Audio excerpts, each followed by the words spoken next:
ओ बाबा, आधीच डोक्याची मंडई झाली, अजून डोक्याला शॉर्ट नका लावू. हा थोडं छातीत दुखलं म्हणून मरत नाही कोणी त्याने लगेच. तर माझ्या छातीत जी ट्यून अडकली ती आधी बाहेर काढू द्या.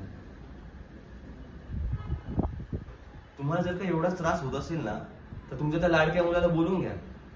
हा, कामच असेल नाही का तो. मी तर रिकाम टेकडात बसलो इथे घरात. शिकल्यावर नोकरी करावी लागते म्हणून शिक्षणही घेतलं नाहीये मी. असंही कोणाची चाकरी करायला आवडत नाही आपल्याला. मला माझं म्युझिक घेऊन जग हिंडायचंय हो बाबा. मला काय कळणार आहे म्हणा. तुमचं जग म्हणजे ना गटार आहे, गटार.